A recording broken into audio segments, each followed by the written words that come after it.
It's just such a pleasure to be here at HOTDOCS in Toronto.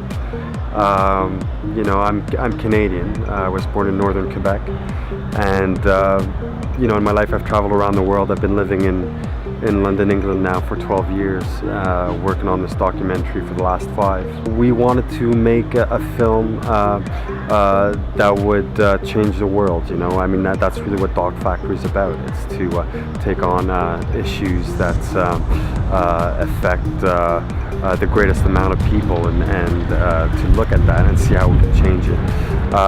We read The New Media Monopoly by an American journalist named Ben Bagdikian.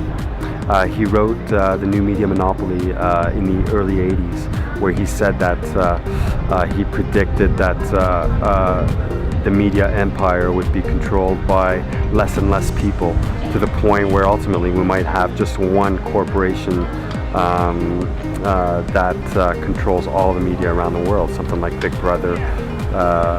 And he wrote that in 1980. He said there's about 50 corporations, and in the last 5 years, he wrote his 5th version of the new media monopoly, and saying, well, now we actually have 5 corporations that kind of act in the same way that a cartel does, So even though they're 5 different corporations, they act in very similar ways. They have the same board of directors, and they have the same goals. It's his book that really inspired the film. First and foremost, the film demands things sometimes that you can't predict. So at one point we wanted to really speak about the internet, and we looked at what's happening in the internet, who's at the forefront of this pretty amazing mode of communication.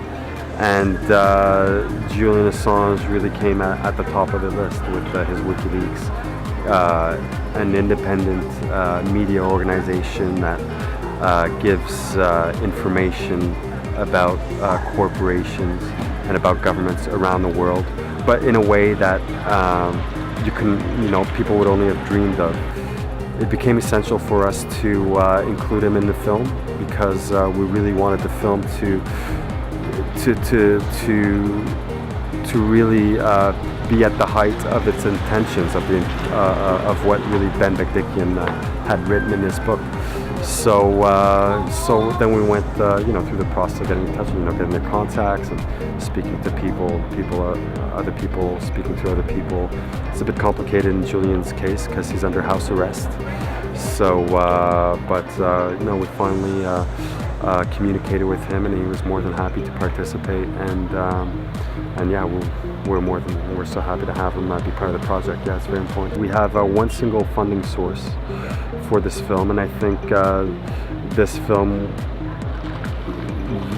was lucky to have that, because I don't think if it had other sources, whether they be private or public, that it could have been made in that way. And I think then you're more in a situation where you have to answer to different people. They want to film, but they don't want it to be maybe as hard as this one is. I think the stories we research are quite emblematic of what's happening.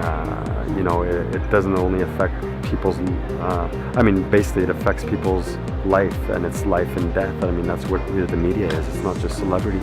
It's really about our lives that we're talking about. HOTDOCS is an amazing place to be if you want to see cutting-edge documentaries and what matters most to the people in our world today. So be there.